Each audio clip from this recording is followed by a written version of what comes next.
Si le café, le cacao, l'EVA et l'anacarde font de la Côte d'Ivoire un grand pays agricole de par ses productions, ce pays d'Afrique de l'Ouest éprouve des difficultés à satisfaire ses besoins en protéines animales. La raison, la productivité de son cheptel est faible. Les importations des produits d'origine animale en dehors des œufs représentent entre 60 et 80% selon l'Organisation des Nations Unies pour l'alimentation et l'agriculture, FAO.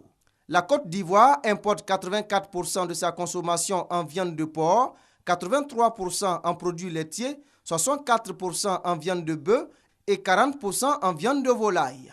C'est dire que le déficit est énorme dans les différents secteurs d'élevage. Pour combler ce déficit, le gouvernement a initié plusieurs projets basés sur la recherche et le développement à travers les activités des ranchs et stations.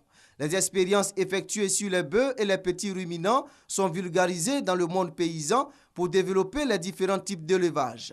Dans cette dynamique, des efforts sont faits à la station laitière de Yamoussoukro pour combler les besoins en produits laitiers actuellement estimés à 83%. À partir des bœufs locaux, les chercheurs produisent des bœufs laitiers à travers l'insémination artificielle. Et comme on ne peut pas faire de l'élevage sans les plantes servant à la nourriture du bétail, le ministère des Ressources animales et halieutiques a renforcé les capacités de la station semencière de Yamoussoukro. L'objectif visé par le gouvernement, atteindre 60% de la couverture nationale des besoins en 2020 et augmenter le produit intérieur brut PIB de l'élevage à 6% contre 2% actuellement. Au niveau des ressources halieutiques, principalement le poisson, le gouvernement multiplie les actions pour couvrir le besoin national estimé à 300 000 tonnes par an.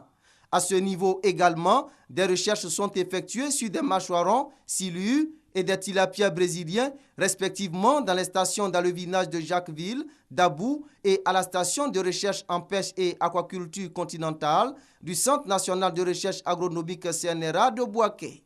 Certainement que le Salon de l'agriculture et des ressources animales Sahara d'Abidjan est l'occasion pour les autorités de nouer de nouveaux contacts avec des partenaires étrangers pour développer l'élevage dans toutes ses spéculations et permettre à la Côte d'Ivoire d'être autosuffisante en protéines animales et halieutiques.